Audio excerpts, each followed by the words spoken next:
Hello，欢迎来到黑皮 House，欢迎大家再次光临啦！现在是接近新年，越来越接近了。来看看我们现在有什么能量哦，好事未来7天，这个春节期间有什么样的事？而且我们强调好事会来到你身边，这是我们今天占卜的目的。来看看运势如何哦，这是关于什么？首先我们来看看牌，一样全部都抽出来，这样会比较方便整体去了解哦。这是你们抽到的主牌，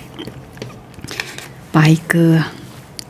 飞在天上非常的美，这代表的是什么？新高度。地主的宝宝们啊，我觉得你们的能量非常有意思哦。这不是那种天降横财啊，或者天降好运的好事，而是你会升级，你会升等，然后甚至你会清理掉一些旧东西。这边出现了一个清理的坏掉的废弃物，然后你站在一个新的高度上，所以你势必这未来7天有一个新的能量在展现哦，展翅高飞哦，而且是为了站在一个新的阶段、新的位置上，而且你会摒弃掉一些东西，而且它的这个状态反面来看，它另外一个潜力有没有成长的潜力？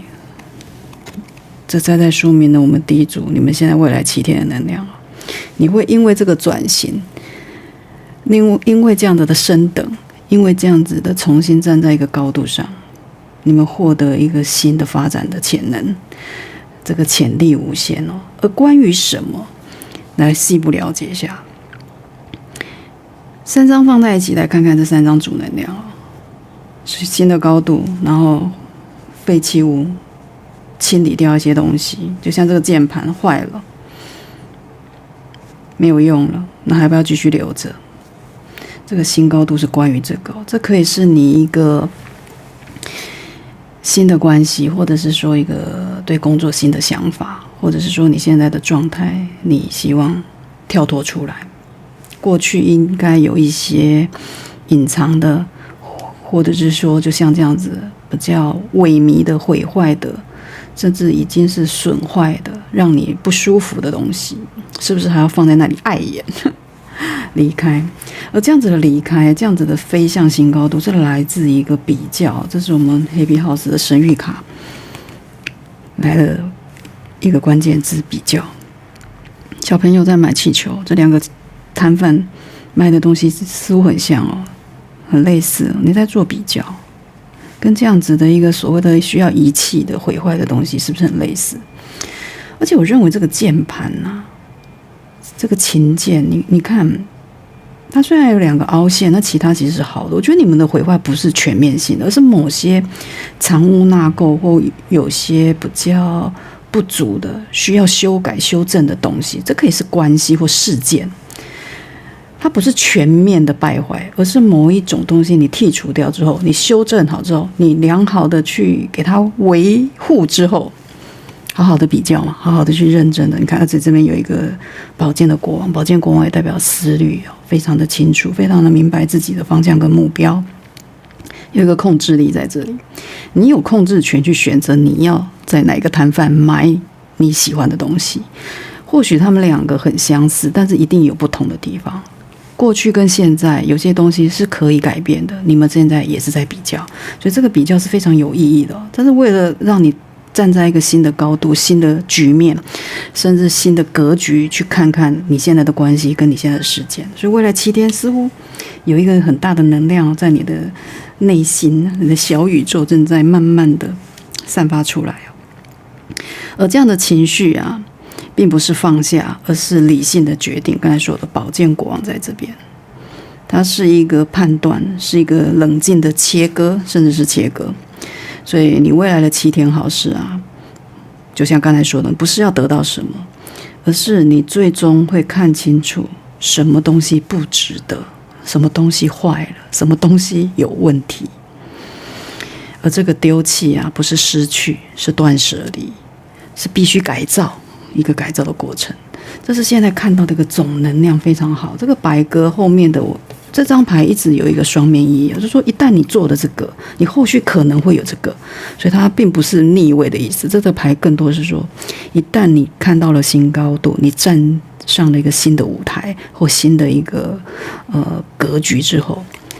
你的发展潜力就出来了。它是相对性的意思，并不是逆位的意思。这张牌我觉得有一个很大的能量在这边提醒，而且你们的背景很微妙，来个黑色。我觉得这个黑不是不好，它是一种沉稳，有一种从黑暗中里面更看清楚光明在哪里的感觉。这个白鸽也在这样子的黑暗里面表现得更清楚，你更清楚这样子的所谓的和平、所谓的自由、所谓的飞翔是属于什么，在这样子黑色的背景之上。所以我觉得这个就是我现在看到的一个主能量。那关于你们现在这个7天的好事啊，它的一个细部的内容会是什么？这个3张牌是主要针对内容，我们去了解一下，等于说辅助说明这3张神谕卡。这3张在说什么也很有趣哦，也很清楚。他在说你会看清一段比较关系，比较刚才说的比较的关系。这个比较这张牌很重要，一直在这里。它可能是收入的，或者是关系的，或者是谁比较成功，或者是谁比较值得被爱，或者谁付出的比较多。这可以看你现在的一个在乎的，或者是说你比较有交集的能量里面，你们属于哪一种？这个可能就是在某一个关系、某个事件里面，你们正在评断、正在评估这样子的两个部分或2个状态，或你我之间是属于怎么样的一个样的连结，所以这样的比较是更在这里。或许有一个比高低，或比收入，刚才说的，或比大小，或比谁爱的多，谁付出的多，或谁占的利益比较多，可能都有这样的比较。但这个比较也是在于你看到某一种可能你自己有损失、有损耗，甚至是说有不足，你有不被照顾的感觉，这个所谓的废弃也可能在这里，才会让你促进你去做这个事。而这个历程讲了一个什么？讲的说，这个所谓的成长，它来自某一种很特殊的意外。这个意外是逆位。我如果这样子去对照的话，我觉得你们这样子的一个所谓的本来你以为会发生的冲突，但是它并没有发生。这个牌如果正面来看，它其实是火灾现场嘛，然后有消防队的人去救火，已经在救火了，有没有注入这个水柱，而且是针对问题点，有没有？直接我知道问题是什么，我要赶快解决。这个其实是已经发现问题的意外，所以它的意外就不是这么可怕，它不是不可控的，甚至是已经知道，大家已经在准备要防止它继续的扩大。然后它的逆位有2个可能，就是这个问题可能没有你想象的大，已经被发现了，或者是说这个事情在你心中正在酝酿当中，你在预计它什么时候会发生，或者是说会爆开。等于说这样子的意外或者是特殊的事件，其实在你心里你有个底，你在等待它怎么样的去产生后面的事情之后，你怎么去解决。我甚至觉得你已经想好解决的步骤了，就像这个救火队都已经在那边知道那个火苗在哪里，那个货源在哪里，这个问题在哪里，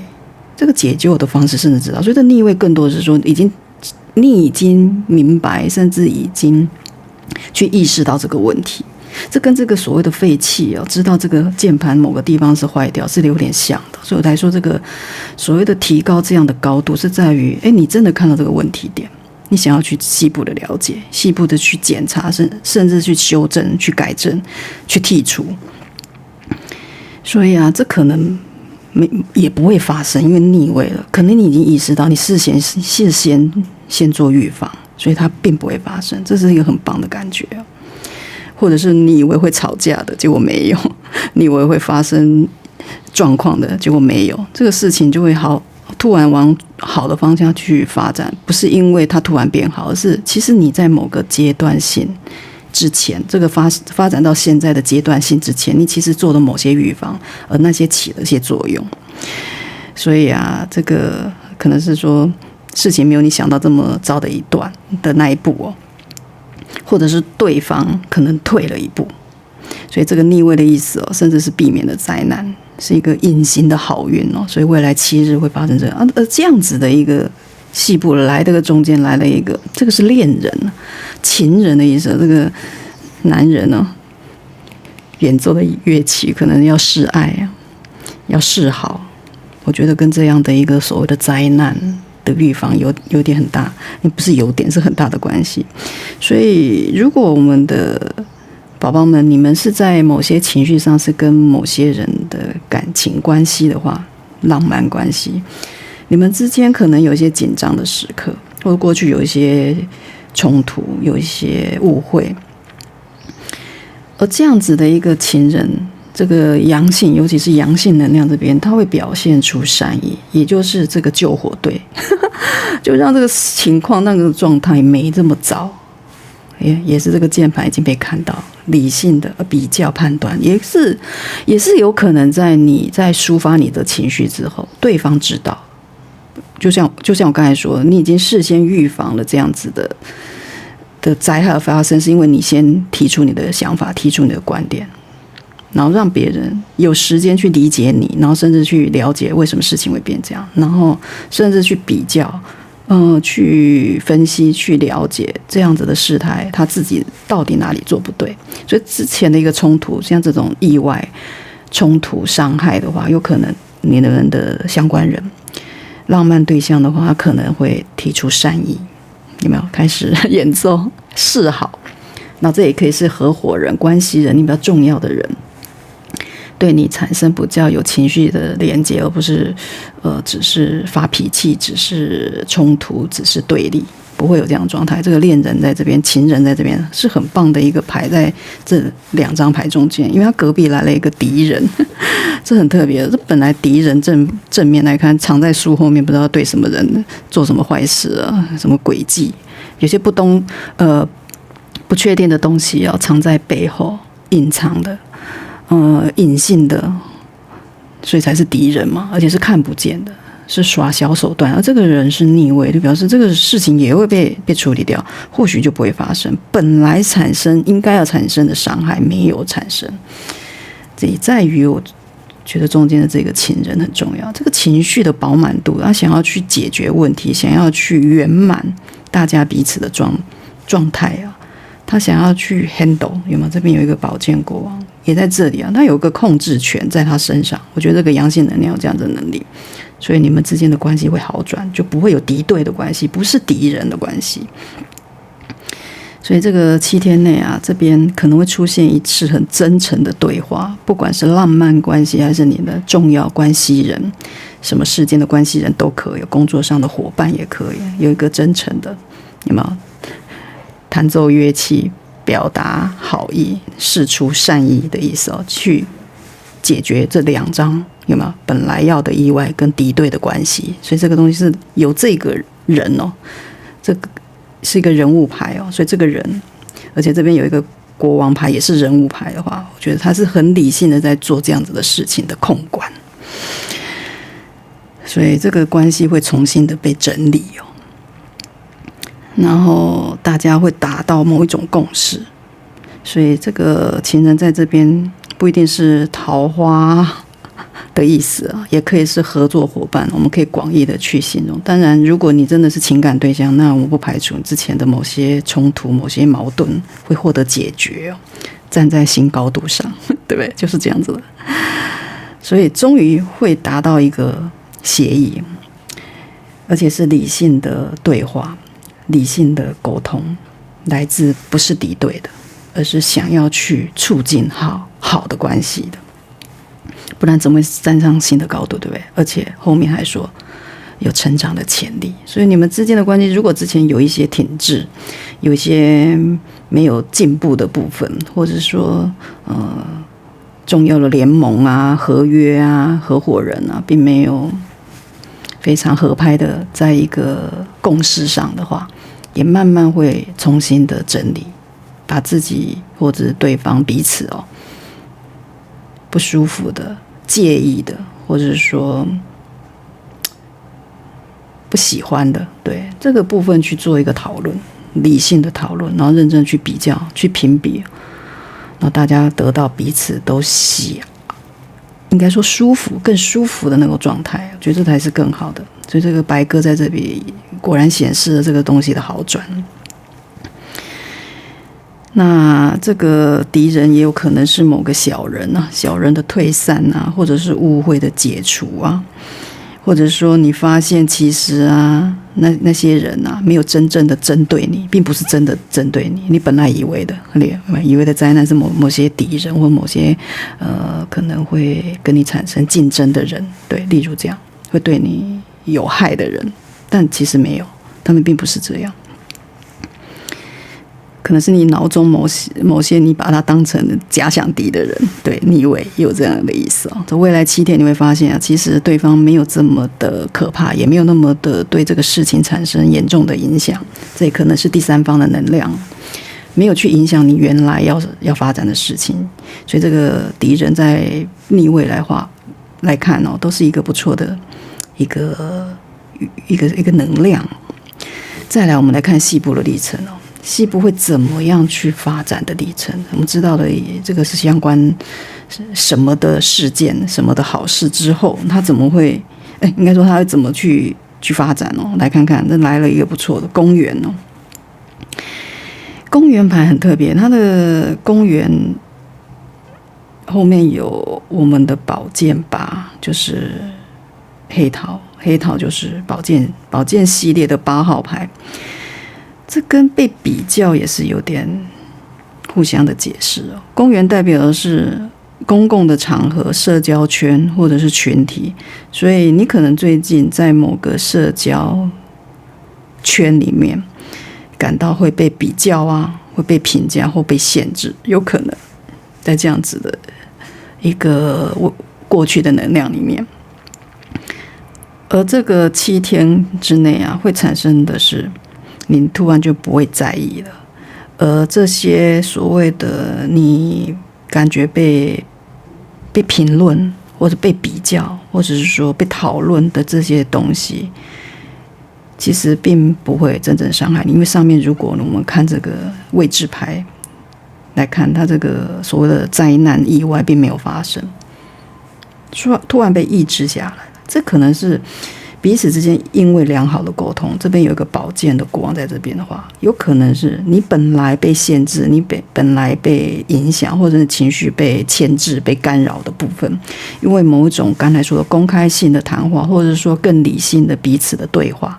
而避免了这样子所谓本来心里会产生的冲突，或是把这样子的心理的疙瘩减到最轻，所以这样子的公开谈话也有可能真的会在未来7天会产生。公园有公开的社交场合的意思，公众的地方，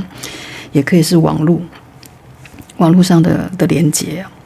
所以这个被比较、被批评，甚至是说被误会的这样子的东西会被解决这是看到的。而这中间又出现了一个关系人，这是一个关系人的牌，那上面就是一个情人，所谓这样的一个好事的发生，真的来自于这样的一个关系人的他本身的一个主动的示好，或主动的理解你、体贴你、关心你，对你们之间的任何的一个连结都产生更重视的态度的时候，你们就得到照顾，情绪得到照顾，所以这8支宝剑就不会再困扰你，所以这关系人在中间也很重要，这是一个关键人物这个人可能是会跟你谈清楚某件事情，然后或者是帮你说一句公道话，或者是说协助你看清某些事情的真相，所以这个关系人非常重要，他是带着诚意，有带着他的心爱心而来的，不管是浪漫的关系、合作的关系，都通用的，这个不限定看看你们是什么能量。而最后是棺材，大家会觉得比较紧张，好像事情要结束，这可是如果你看到前面的话，你觉得这样的结束反而是好的，就会得到一个圆满的结果，等于说是个 happy ending 而且这棺材通常本来就代表的就是一种结束，一种事情的重新再开始，就是结束之后才会重新开始，盖棺论定了，那不是就是一定有答案的意思吗？所以这个棺材在你们现在这个看来，我反而觉得是好事，就是有些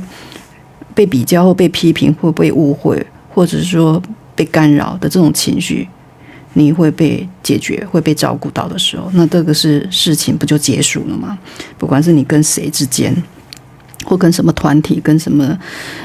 关系人之间，都可以代表一个良好的循环哦。我结束了，然后有个新的开始，就代表很棒的一个后面，我觉得放在最后结果的牌是很好的，而且它的金币9是它的底蕴哦。金币代表什么？代表这种土能量啊，非常稳固哦，非常自立自信而且是物质的连结哦。所以联合起来看这个意思哦，你会结束掉一种依赖，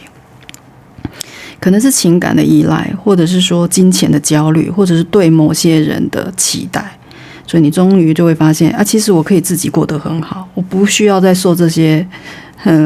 烂事烂人或烂的状况环境去影响。你可以自我丰富，自我丰盛。金币9也有这样的意思哦，是一个很落定、很落实、很自我安定的一张牌，所以你会自己过得很好，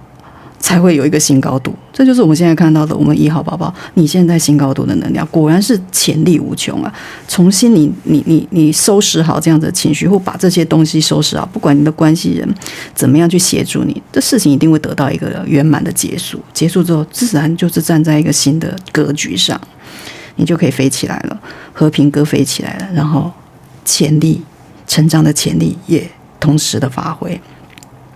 所以这7天的具体可能发生好事我觉得总和一下，一段关系的冷却，但是你会变得轻松，或者是突然发现某人其实不值得你去内耗，甚至是财务上做了理性上的一个调整，很理性。国王在这边很棒，然后也甚至是突然就不想再证明自己了，不需要这么累去一直要做给别人看，这也是在这边看到的，在这个键盘跟理性的判断之下，然后做出一个非常成熟的决定。这就是我现在看到的我们的1号宝宝，你们的能量，这不是一个爆发型的火爆型的好事，而是升级的好事，对你自己内心状态，甚至是现在一个关系的升等哦。所以真正的核心的讯息，我觉得你们就不需要再去向谁证明那很多事情会自动的向你靠拢，自动的朝你这边去关照到你，所以你会看得更清楚，然后你也可以放下，然后你就可以直接升级。所以这种好事甚至会影响到未来的3个月，未来7天这个能量在转变慢慢会影响你未来3个月，所以我觉得是很棒的。这就是我们的1号宝宝，你们的未来7天什么好事会发生？希望你们去截取到你们有感应、有共鸣的部分，改造更好自己，然后让自己更幸福快乐，这才是我们塔罗占卜的一个目的哦。好，再次谢谢大家的收听与收看，那我们就下次见啦，拜拜。Hello， 欢迎第二组的宝宝们，大家好啊！欢迎大家再次的光临。现在是新年期间快到了，农历年快到了，那我们来看一下未来7天有什么样的好事正在发生。首先了解一下我们第二组的宝宝，你们最近是不是有点闷啊？不是那种大崩溃就是有一种卡住提不起劲，然后心里有点累的感觉。过去你们可能有这样的能量因为你们的牌显示了一种感觉什么感觉你未来7天的好事是你会重新感受到幸福其实很简单。就这个简单的这几句话，就是你们现在的主牌，你们的主能量，这3张主牌是现在的主运而且这种幸福可能跟金钱也有关系。为什么这么说？来先看看3张主能量。草地那个美女非常漂亮的女孩躺在草地上，去享受这个阳光，享受这个自然，享受这样的清新就是很简单的草地就躺在这里。然后第二张封锁，一个人好像有点懊恼，在一个小屋子里面抱着头，似乎有些东西让他过不去，有点精神监禁的感觉，然后热情无法展开，也是从这边看到的。然后我们 Happy House 的神谕卡来了一张重演这个是列印的印表机一直不停在印东西，重复的东西，相同的东西一直不断的，好像也是在工作里面，好像你一直在重复一个相同的工作，或者无趣的，或者是说日复一日的东西，这个程序可能就是让你们现在提不起劲的原因吧，好像会被困住在这样子的环境里面，但是你又必须每天去做，在这边当一个主运的话，又更能感觉到，所以才说我们第二组宝宝，过去可能有些能量在某一种停滞或某一种重复反复的过程里面，让你们感觉到很无聊，这可能是很无聊，所以你才会没有动力，然后会产生自我的精神的封闭可能对什么事情都没有兴趣，这是上的一些辛劳，你必须去卖力的工作，那它其实换取到的是你每个月的薪资嘛，你看到那个薪水有进来，那就该高兴了。我觉得其实人生的简单的幸福生活就是这样，不要去管很多工作上或接触的人事上的某一种纠葛纠缠或者是烦恼，不要把它带到你的自己的生活，工作归工作，生活归生活。那我每天这样子认真的去工作，金币8有认真工作，你最后会得到回报的。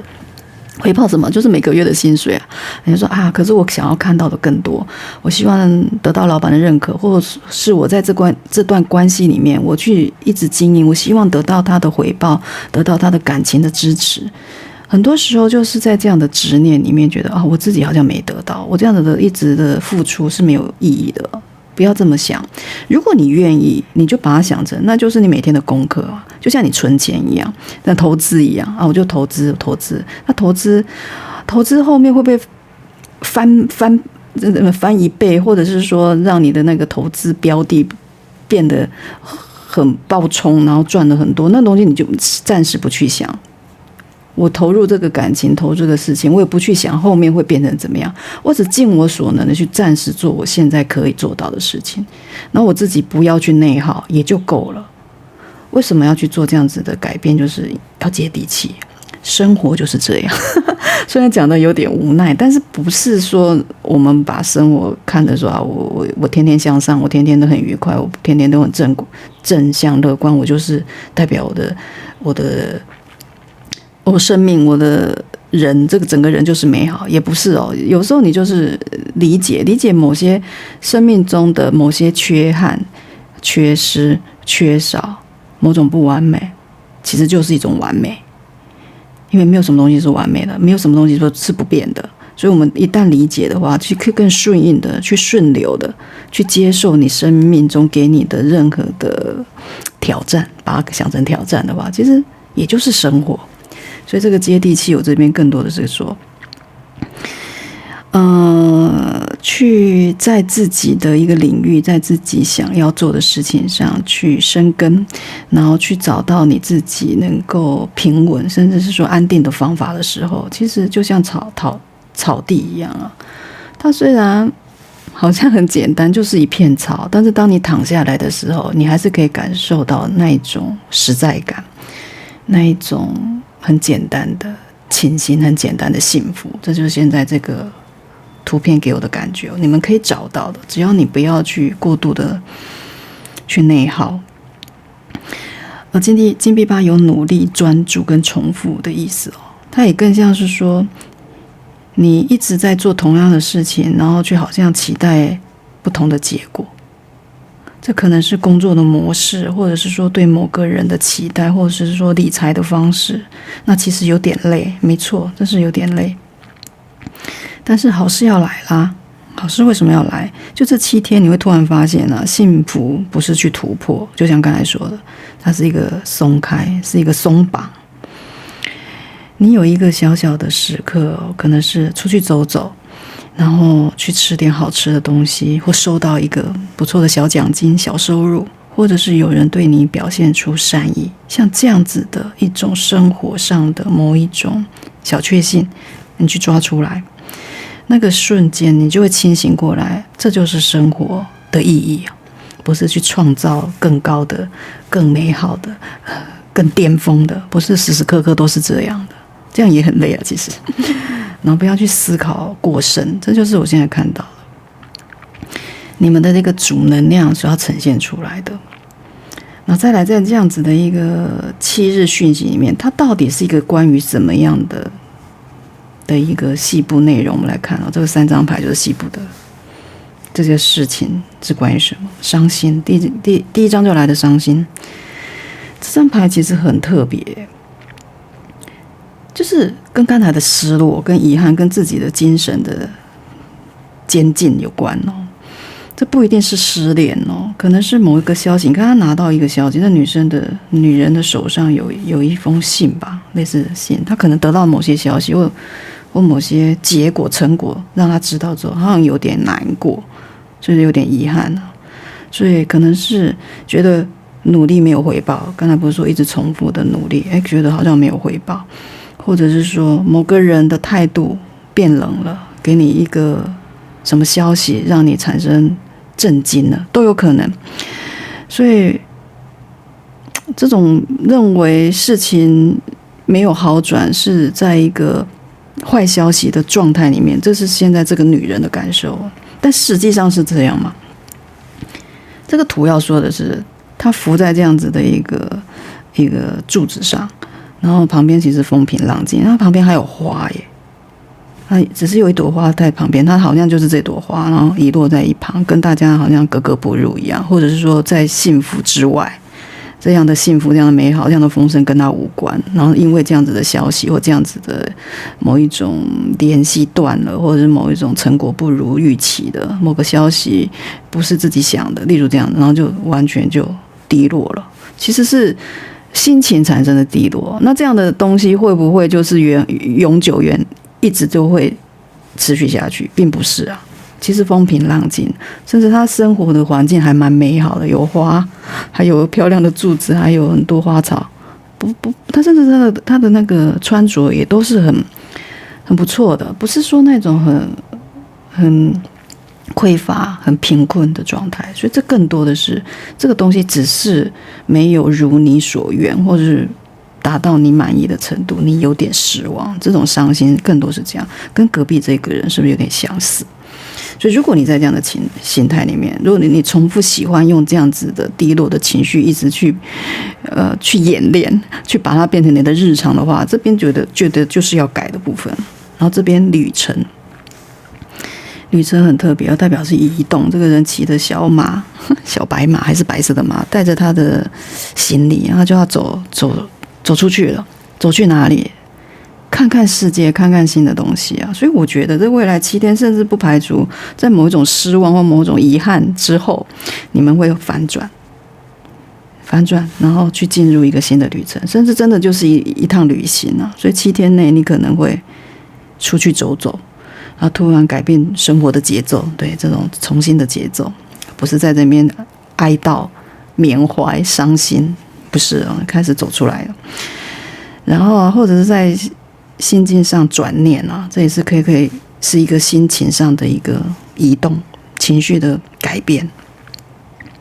也是一个心理的旅程哦，旅行哦。所以你会应该说你会离开原来那种闷闷的感觉、闷闷的状态、闷闷的环境、闷闷的位置，你开始要走出去，看到没有？这就是这个所谓的旅程想要讲的。后面来了更可爱了，3个小男生在干嘛？好像在玩耍，在玩乐，享乐主义。它的关键字就是享乐主义。干嘛呀？去享乐啊！去走出户外，走出新的观点、新的地方，甚至真的就去旅行。找到愉快的东西啊！这张牌其实很重要。未来7天你会学会很多事情。学会尤其的第一件就是让自己开心，而且是跟别人一起开心，也不自己那边独自独乐乐不如众乐乐，对，一起开心。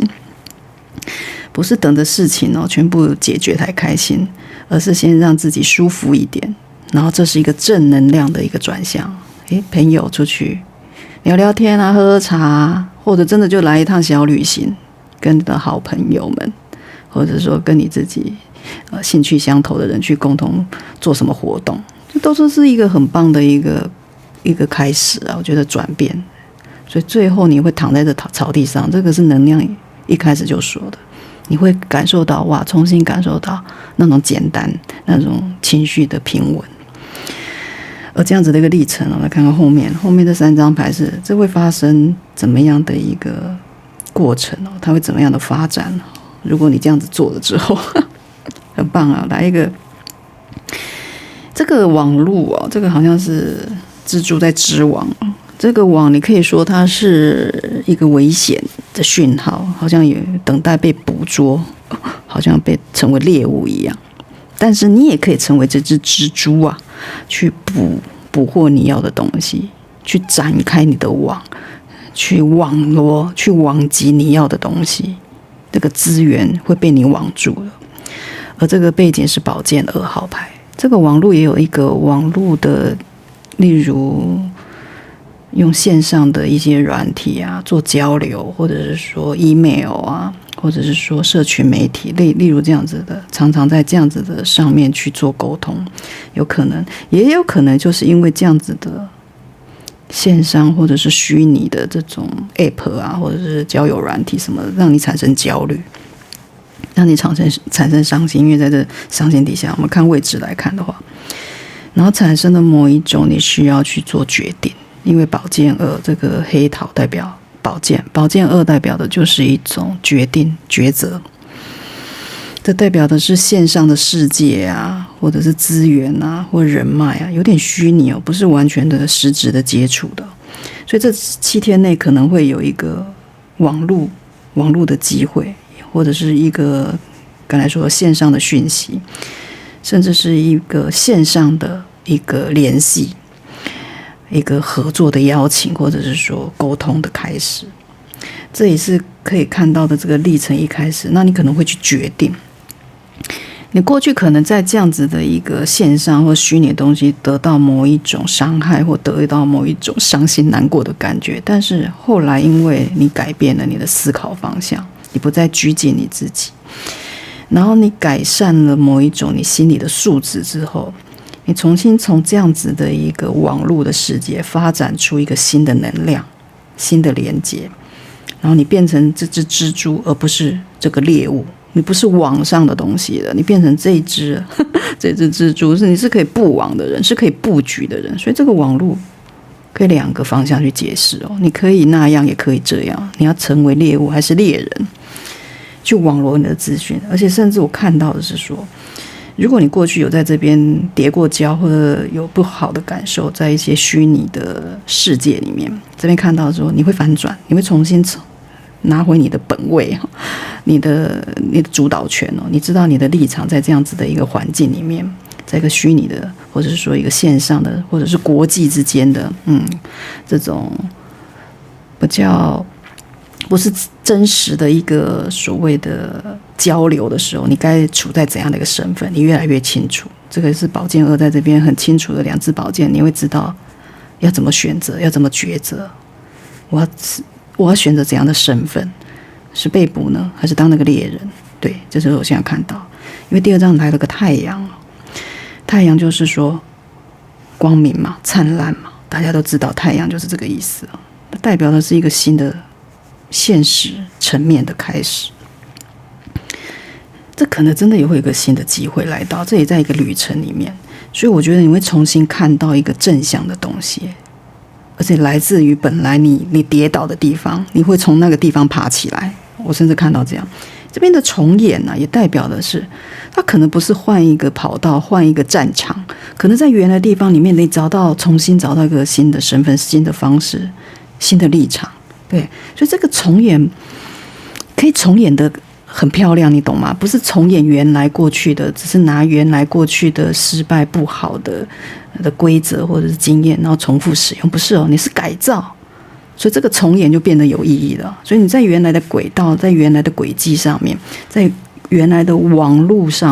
上，你重新找到一个新的定位，太阳排出来，在这样的一个旅程，也是展开新的开始，新的可能嘛，看到新的希望，很具体。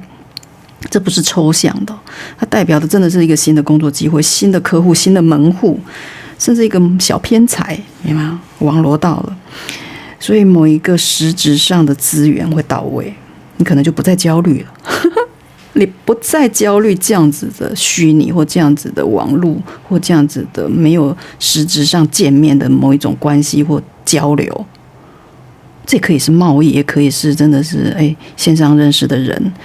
或者暧昧对象都可以哦。你如何去找到自己的新的定位？就是这个太阳在这边要告诉你的，在中间就很重要，而且在旅程，我觉得这样的一个新的发展、新的改变，你会重新找到自己，这才是我现在看到你为什么会越来越能够接地气，躺在这样的一个草地上去享受的原因哦，因为很具体啊，不是抽象的幸福，绝对是实际的感觉、实际的机会、实际的进账。实际的接触，更乐观的，更有可能性的，所以而且这有一个金币的王牌，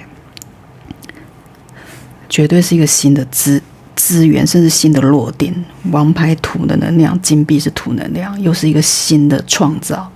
不会是原来的旧有的模式。我就说嘛，你们的这种所谓的重演是改造原来的东西。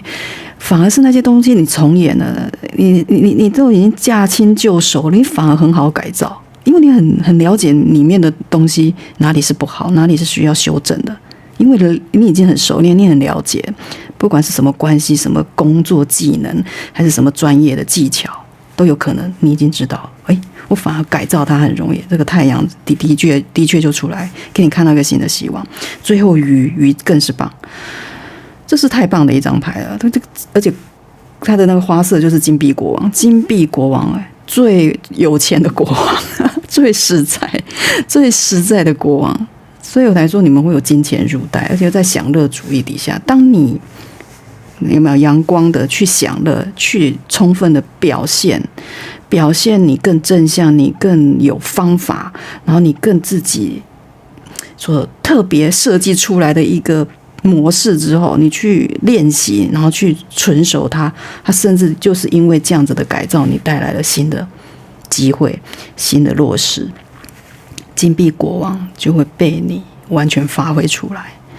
所以这代表，而且鱼又代表流动，金钱的流动，代表的是财富啊，金钱流、商业模式。这个联合起来就是你的金钱流动会打开，而且你可能会遇到一个很成熟、很有资源的人，金币的国王，阳性的能量。这个人可能是提供你机会的人，或者是说给你建议的人，而且是非常实质有用的建议，或者是说让你工作更稳定的人。哇，你才可以享乐嘛，有没有？你就开心了。所以这7天的能量呢，第二组宝宝，你会发生的好事这个完全就是也很明显的一个情境，你会收到一笔可能延迟的钱，或者说有人介绍工作或创业，然后网络带来机会，然后甚至你突然决定就对自己好一点了，想通了某件事情，去转念，去重新的展开新的旅程，甚至就进入一个新的环境。这个旅程也代表进入一个不只是旅行而已，新的环境的改变，可能是换工作，决定了这个工作不好，让你焦虑，然后你就会发现其实生活没有那么糟，其实生活很简单，恢复你原来的主能量。这张牌心情去放松，很多字应该说不管是金钱还是感情，还是说你想要的物质上的加强，都会来到你身边。这也是土能量。其实这个人躺在这个草地上也是很浓浓的土能量，而且这个土能量是生长的，是一个茁壮的，是一个机会的，是一个慢慢孕育的，让你自己的心情孕育的越来越愉快的一个感觉。徜徉在这样子的绿色的草地上是很舒服的。所以真正的核心就是你最近的卡住，或者把事情想得很糟的这种感觉慢慢会挥掉了。宇宙会用一个很温柔的方式告诉你，放松一点，机会就来了。当你不再监禁你自己精神的内耗的时候，幸福其实很简单。然后草地时刻就是一个幸福时刻。你躺在草地上啊，你会发现阳光永远都在。如果你躺在阴暗处，你永远都觉得很凄凉。这个是两个感觉，要躺也要躺在阳光下。大家理解这样意思吗？你会慢慢度过的，所以这样的重演也不是不好，我觉得你会改造。所以我们第二组宝宝真的非常棒，你不用再这么用力了。未来7天呢，你会重新感觉到很多事情在流动，很多简单的事情，应该说很多事情朝向简单的方向去进行，然后你很容易的去抓住。这就是我们第二组宝宝你们的能量啊，7天能量，希望你们去截取它，然后去改造更好的自己。一样啊，希望留个按赞啊，订阅，开启小铃铛，然后留言啊，让你的显化赶快来到你身边。那我们就下次见喽，拜拜。Hello， 欢迎第三组的伙伴们，大家好啊！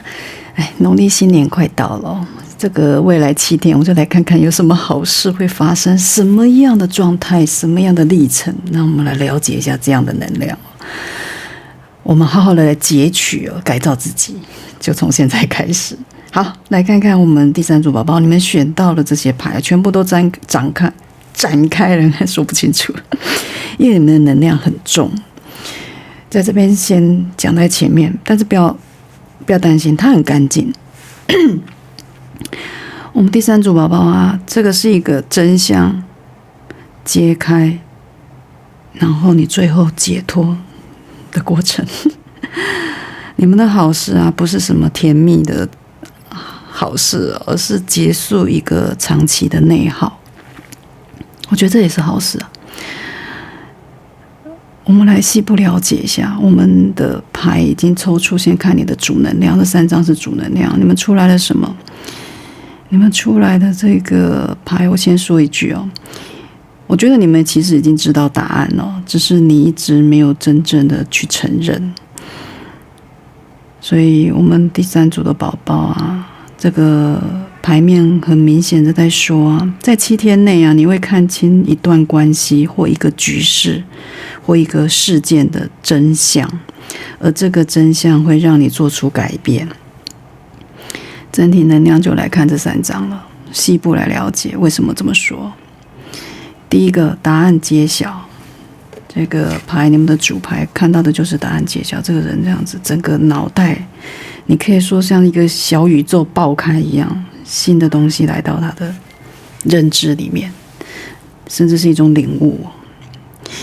这个答案的揭晓来自于某些爆炸性的事件或某些爆炸性的真相重新冲刷。其实这个人相对冷静，你看他外表其实是冷静的，但是他的小宇宙啊，他的感受啊，他的感觉啊，已经是完全的发挥出来了，在这个事件这个关系里面。所以不管你们现在未来你们会遇到什么，我觉得你们起码你知道的什么东西该发生，就像刚才说，你们已经知道了，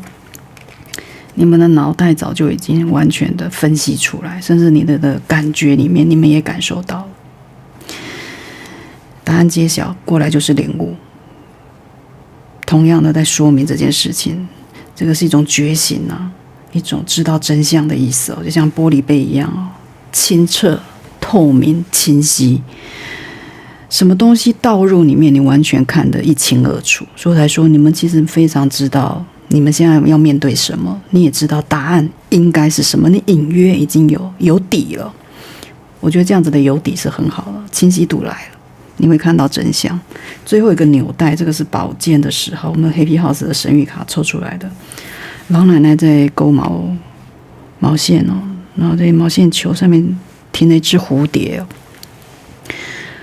虽然不太喜欢用这个字，但是其实你们跟这个关系或跟这个事件、这个关系人，你们可能都是有一个所谓的，这叫做业力关系。什么叫业力？就是功课。不要想得太严重，就是你们有一个功课需要处理。就像老奶奶也不知道她跟这只蝴蝶会有产生这样子的很特殊的纽带，也就是因为这个毛线球，你或许没有感觉到这么深刻，这么必要，这么必然，但是它却这样子发生了，你自己都无法解释。就像这只蝴蝶停在这里，也代表某种蜕变。你们的关系在实质保健上，这是一个压力，也是的确该转变了。所以这可能是一个关系的觉醒式的结束，一个事件呢，终于明白之后的一个最后也是结束。这个结束带来什么？是一个新的开始哦，所以大家不要紧张。10是痛到极限了，但是它不是装睡，是我终于觉醒，更多是觉醒。所以这个纽带虽然是业力啊，虽然是你们的功课，我觉得你们即将知道怎么解题了。但是我现在看到，因为啊，你们有一个领悟在这边啊，领悟就是一个，这不是别人告诉你的，是你自己已经懂的，才叫领悟嘛。你了解了，可能是某句话、某个眼神、某个沉默、某个消息，重新注入了某一种新的清晰度。让你产生清晰度，这些似乎负面的东西，似乎没有很正向的回馈的东西，反而也是一个答案。你也终于知道啊，这个代表什么？所以你会突然的知道，原来答案一直都呈现，只是我现在才发现，甚至有这种感觉，突然的感觉。然后这样子的所谓的业力关系也得到了所谓的学习。怎么样去解题的方向，你就知道。这个纽带可能是感情的，可能是暧昧啊，可能是某一种婚约、婚姻，或者是联合工作上的长期合作，或者精神上的彼此的相互依赖，都可能某一种不知不觉的、无法言喻的，就是刚才说的业力。而实质保健代表的是这个连结已经让你很累了，在7天内，好事是，你不会再去否认，不会再去逃避这样子的累，这样子的纠结，你要开始做整理了。这个透明的玻璃杯在这里也产生了一种清晰，我完全可以看穿，跟这个脑袋的小宇宙是一样。所以我们的宝宝们啊，这样子的一个讯息，未来7天啊，也是在年假期间哦，也等于说把自己做一个整理哦，不管是在什么事件、什么关系或什么样的事物里面，你要做一个整理了，而且你会得到了某一种，你印证你心里的某种感觉的能量。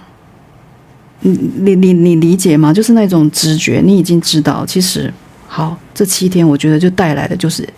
要印证你现在心里所想的那个事情。怎么印证？我们看看细部的3张牌是在解释这样子到底是怎么样的一个内容。来了一个婚姻哦，这个是教堂，好像是像牧师一样给一对男女做什么？做认证。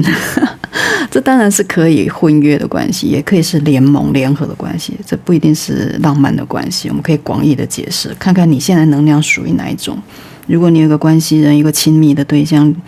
有一个感情的对象，这可以是个婚约，或者是说你的合作方，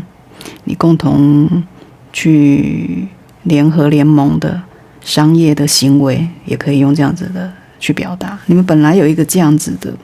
缔结联盟，然后甚至受到认证、受到认可，是公开的一个所谓的关系。这个关系是真伪的，所以以往的过去，你们是在这样子的关系底下，你们是很亲密的。这是一个合法的、公开的一个状态，一个联合，代表的是承诺、长期的连结、长期的交流、深度的关系。你们曾经是这样，但是后来怎么了？后来出现了信的逆位，信代表着消息，也代表我们继续的合约，或者是我们继续的某一种婚约也可以。如果你们已经在婚约里面的话，或者是说某些订单都有可能。但是这个单子啊，这个该认证的东西突然逆位了，这个消息逆位了，该来的没有来了，那这样子的立场，这样子的关系似乎就动摇了。难怪小宇宙突然爆发了，突然理解到某些事情了。原来没有这么想象的稳固，原来我们之间的合作没有想象的这么样的有诚信，或者是这么样的互助，这样的共同的发展，想要共同发展。而邮差这个信会不会到？我觉得你们心里有底，到底现在有没有到？有没有如你期望的去产生所谓的契约的关系？这就是我现在看到第二张牌在这边主位的表现的能量哦。可能是没有说出口的话，或者是消失的回复，你给了一个讯息，就讯息没有回来，或者是一个延迟的承诺，该来的没有来，就是他本来应该在路上的，但是却停滞了。这个逆位就代表没有如期而至，或者是你们彼此的真心诚意没有表达出来。为什么？这才是我觉得现在你们的未来7天所要看到的，你们会发展这个好事是关于什么？好事是反而是认为说，你因为这样子的认知之后才知道啊，原来没有什么东西是永久的，没有什么东西是不能瓦解的，没有什么东西是绝对可以信赖的。这种认知有点痛啊，宝剑十的这种痛，明明有纽带有关系，但是却出现了变动。而这样的震荡啊，这样子的领悟啊，有点触目惊心啊，有点太过真实了，太过实际了，让你理解到啊 ，OK， 我后面我可以怎么应对，所以这是好事啊，你已经知道了，知道这样的东西不是永恒不变的，这样的联盟，这样连接，或者现在的某一种亲密关系都不是在一个稳定的状态，你甚至知道是某一种消息的没来临，某种的承诺没有放下，某种的契约没有签订的结果，就是该来的认证没有，所以导致出来的。那后面会怎么样？所以应该说这个7天呢，这个讯息没有来，你终于知道是对方不回应，对方没有跟你站在相同想要进行的路上，这种理解，这种领悟，我觉得是很好的。我提前，我不是在盲目之中，我不是在被骗的，或者是被隐瞒的状态，所以这起码是好的。或者是说，这个答案已经来，但是不是让你开心的答案，逆位，这也是逆位所想要呈现的。但是它会让你们清醒，这一点很重要，这就是好事。清醒就是好事，真的。好，最后来了一张甜心，这 Sweetheart， 这个在一个感情里面其实是好牌啊。这样子的联盟破裂，你没有该来的没有来，该来的承诺，该来的讯息都没有，该来的交流，该来的认证没有的话，为什么会有 Sweetheart？ 这个 Sweetheart 你可以看到他重新，我们给他拿起来，来看到他拿到了一封信。这个信没有来之后，他拿到一封信，到底是不是这封信，还是他重新拿到一封信？这有2个可能。所以总而言之啊，不管这个东西最后是怎么样的一个状态，是来还是没有来，来了没有来，这个女孩子都拿在手上了，有一个消息，有一个她自己知道的答案， Sweetheart 也就开心了，这是开心的牌。所以啊，或许没有来的东西，最后会来到，只是现在过程有点让你不太确定，让你有点担忧，但可能会来。7日，你们看看你们能量可以留言哦。如果真的有这样子的状况，你最后还是得到了那个答案，要不然就是你们重新得到另外一个人、另外一组人马、另外一个订单、另外一个承诺、另外一个好消息，然后你不是被这件事情影响的，你一样缔造了某一种联合的关系，但是可能不是来自原来的你所期望的那个对象或那个事件。大家可以理解这样子的2个能量哦，大家可以去提取你们现在的状态。所以它代表的是爱哦，心情的满意哦，也代表你真的会需要这个爱哦。所以好事是说，你终于知道你值得更好的。对啊，你重新拿到另外一个拿到另外一个消息，拿到一个认可，一个承诺，你重新拿到，你值得，你还是会得到最后的开心。所以这样子的一个细部的说明，我觉得挺好的。不管有没有，你最后也会认知到，就算这个原来的没有，你也会认知到啊，原来没有，我值得更好。有这样子的一个领悟跟理解，我觉得也是很棒的。这个纽带着十字剑就反转了，十字剑就会从你身上拔开了，离开你的心，离开你的身体，那你就解脱了。所以这个纽带这个业力啊，就被你解开了。所以这个不管在关系里面，或者是说合作，或者是说所谓的经济上面的问题，都可以得到某一种解决，甚至有一个新的东西替代，新的可能。再来细部的历程会怎么样？后续会怎么发展？这3张牌来了一个也很有趣的过程哦。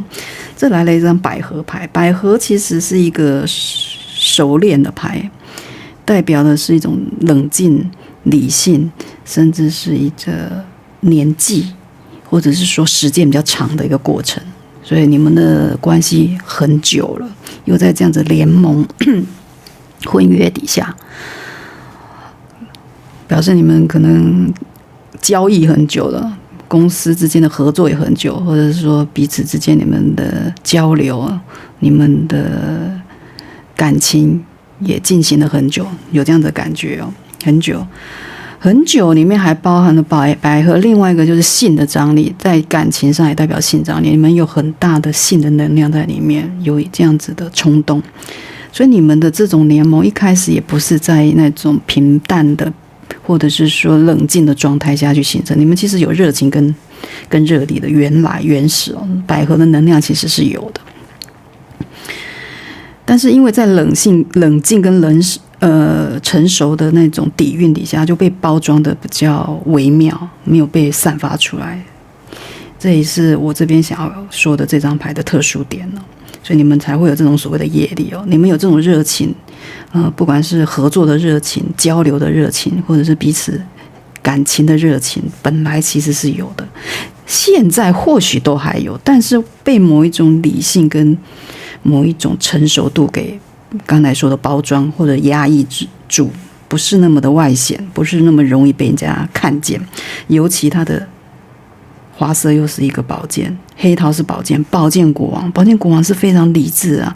说一不二的，甚至有点冷血，有时候会觉得他很冷血，因为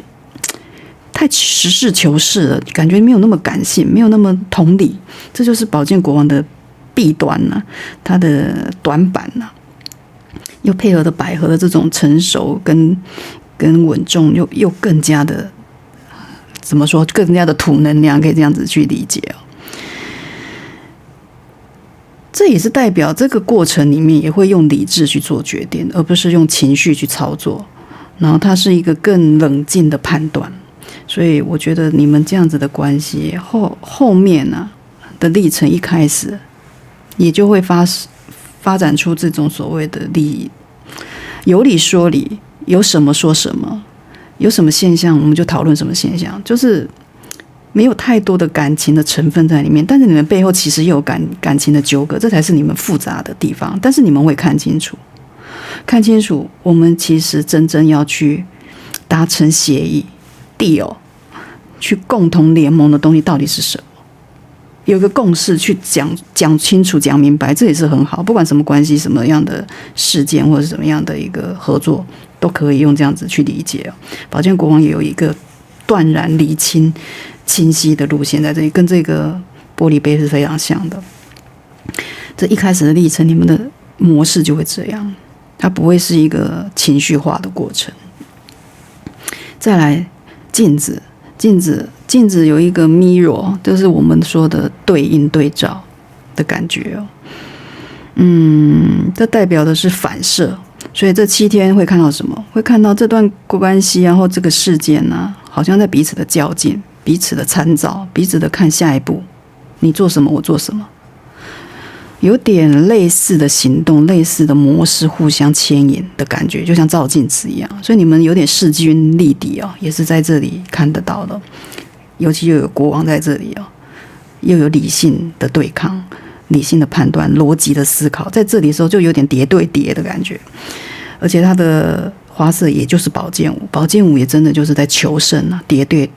叠啊，大家都不想失败，好胜心很强，所以导致说这样子的承诺或这样子的一个所谓的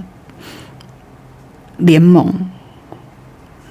该认证、该来的资料、该来的资讯没有来，该来的消息、该来的回应也停滞，因为彼此都在没有显现出自己的底牌，而是在看对方在做什么，镜子，对，然后再比较，谁付出的多，谁先低头，然后谁比较在乎，然后谁的资源比较多，好像在比拼这个东西，然后你们就会意识到，哇，这个东西是消耗，不应该这样。